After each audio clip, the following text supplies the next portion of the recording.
पाकिस्तान भर में जो भी तमाम तर सियासी जमातें हैं, ख़ुसूसन तहरीक इंसाफ के जो कारकुनान हैं, उनका एक ही सवाल है कि क्या तहरीक इंसाफ हुकूमत बनाने जा रही है या नहीं। ये समझने के लिए हमें यह देखना होगा कि क्या तहरीक इंसाफ को रिज़र्व सीट्स, यानी कि पाकिस्तान में 60 रिज़र्व सीट्स ख़वातीन के नाम हैं, 10 अक़लियतों के नाम हैं, क्या तहरीक इंसाफ को जो कौमी असम्बली की नशिस्तें उन्होंने जीती हैं, क्या उस हिसाब से रिज़र्व सीट्स मिलेंगी, और अगर रिज़र्व सीट्स मिलती हैं तो कितनी मिलती हैं।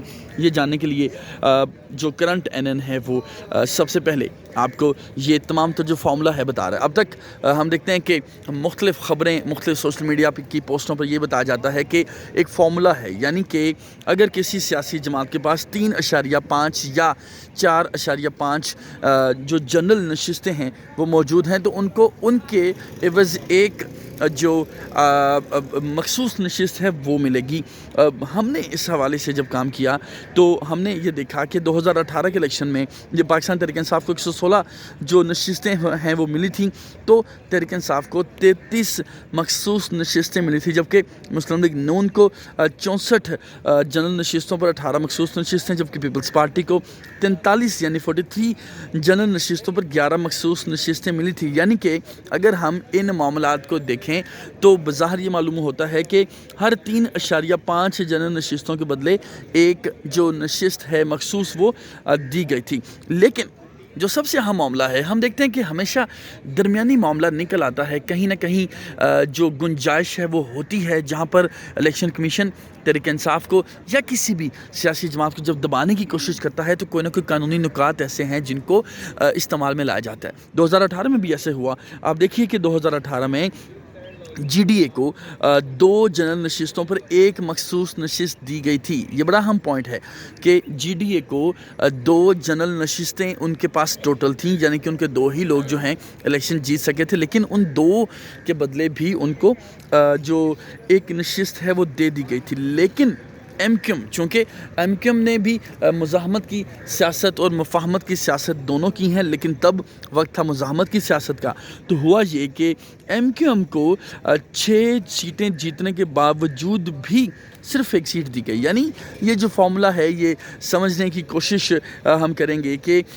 2 नशिस्तें जीतने वाली पार्टी को भी एक जनरल जो मखसूस नशिस्त है वो दी गई, जबकि 6 सीटें जीतने वाली पार्टी को भी एक ही सीट दी गई। अब मामला ये है, आखिर कैसे मालूम हो सकता है कि अब क्या होने जा रहा है। क्या तहरीक इंसाफ हुकूमत बनाने जा रही है? क्या तहरीक इंसाफ को इतनी मखसूस नशिस्तें मिल जाएंगी जितने उनके उम्मीदवार हैं? क्या तहरीक इंसाफ उन मखसूस सियासी जो बाकायदा तौर पर उनको विक्ट्री हासिल होगी इस नई डेवलपमेंट के बाद, क्या उसके बाद वो हुकूमत बना पाएगी? ये समझने के लिए हम आपको ये बताएंगे कि आखिर किस तरह से ये मालूम होगा कि इस दफ़ा तहरीक इंसाफ को सीटें कितनी मिलेंगी, अगर मिलेंगी भी तो कितनी मिलेंगी या नहीं मिलेंगी। इस मामले को देखने के लिए हमें ये देखना होगा कि जो मखसूस नशिस्तें हैं वो किस तरह से कैलकुलेट की जाती हैं। देखिए, इसका इंतहाई आसान फार्मूला करंट एनएन अपने नाज़रीन को बता रहे हैं कि अगर मिसाल के तौर पर मजमूई तादाद है जनरल नशिस्तों की वो है 256, उसको अगर हम 60 यानी कि 60 नशिस्तों पर जो कि मजमूई तादाद है रिज़र्व सीट्स की ख़वातीन के लिए, उस पर अगर हम तकसीम करेंगे तो हमारे पास जो जवाब आएगा उसको हम बाकायदा तौर पर 4.26 कहेंगे। ठीक है जी।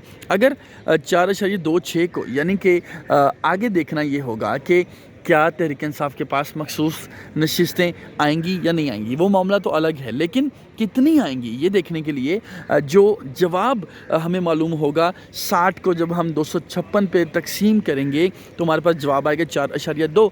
अब 4.2 को तहरीक इंसाफ की जो जीती हुई सीटें हैं उन पर जब हम तकसीम करेंगे तो हमारे पास जो जवाब आएगा वो बनेगा 18.77। यानी कि हम ये कह सकते हैं कि अगर तहरीक इंसाफ के पास वो तमाम तरह उम्मीदवार जो कि आज़ाद जीते हैं लेकिन तहरीक इंसाफ की हमायत याफ्ता हैं, अगर वो तहरीक इंसाफ में रहते हैं और तहरीक इंसाफ का जो स्टेटस है वो बहाल हो जाता है, तो तहरीक इंसाफ को 19 नशिस्तें जो हैं वो मिल सकती हैं, मज़ीद जो कि मखसूस नशिस्तें होंगी। अब देखना ये है कि इस दफ़ा کیا ہونے جا رہا ہے. یہ بڑا اہم ہے یہ دیکھنے کے لیے کہ اس دفعہ کیا ہونے جا رہا ہے. اب دیکھیے کہ پاکستان تحریک انصاف جو ہے پنجاب میں ہم نے دیکھا کہ تحریک انصاف کو 54 جو سیٹیں ہیں وہ اب تک ملی ہیں، اور خیبر پختونخوا میں ان کو 38، تو بلوچستان سے ایک جو سیٹ ہے وہ اب تک پاکستان تحریک انصاف کے حصے میں آئی ہے.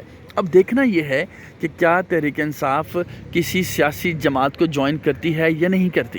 دیکھیے اگر تحریک انصاف کو جو مخصوص نشستیں ہیں وہ حاصل کرنی ہیں تو ان کو کسی نہ کسی سیاسی جماعت میں داخل ہونا ہوگا، اس کا حصہ بننا پڑے گا. اس کے بعد ہم دیکھ رہے ہیں کہ تحریک انصاف کو مجموعی طور پر ہم دیکھ رہے ہیں کہ خاصی نشستیں مل سکتی ہیں. یعنی کہ اگر موجودہ فارمولا اگر ہم دیکھتے ہیں اور تحریک انصاف کا جو اس وقت سکور ہے اس کے مطابق تحریک انصاف کو پنجاب میں 13 مزید نشستیں خواتین کی مل سکتی ہیں، جبکہ خیبر پختونخوا میں بھی 7 نشستیں پی ٹی آئی کو مل سکتی ہیں. اور اسی طرح ہم دیکھ رہے ہیں کہ باقاعدہ طور پر مزید اگر ہم معاملے کو لے کے چلتے ہیں تو پی ٹی آئی کو باقاعدہ طور پر جو سیٹیں ملیں گی، نون لیگ کو بھی یقینی طور پر سیٹیں ملیں گی جو کہ 16 بنتی ہیں پنجاب میں اگر ہم کیلکولیشنز کرتے ہیں. اس کے بعد ہمیں یہ لگ رہا ہے کہ تحریک انصاف کو خاصا ٹف ٹائم ملے گا، کیونکہ اب دیکھنا یہ ہے کہ کیا تحریک انصاف 3 دن کا وقت دیا جاتا ہے، 3 دن میں تمام تر جو آزاد اراکین ہیں ان کو کسی نہ کسی سیاسی جماعت میں داخل ہونا ہوتا ہے.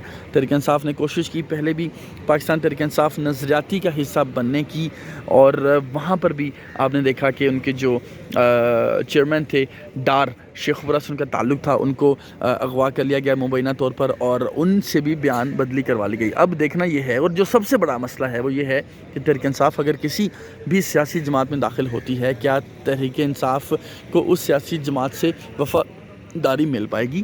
کیا اس سیاسی جماعت کو اگر تحریک انصاف استعمال کرتی ہے اقتدار میں آنے کے لیے تو کیا وہ جو سیاسی جماعت ہے وہ بھی وفادار رہے گی یا نہ رہے گی؟ کیا وہ اپنے لیے بھی جو مخصوص نشستیں ہیں وہ تعداد زیادہ مانگے گی؟ یہ معاملہ جو ہے بڑا کمپلیکیٹڈ ہے. آئندہ چند روز میں جو صورتحال ہے واضح ہو جائے گی.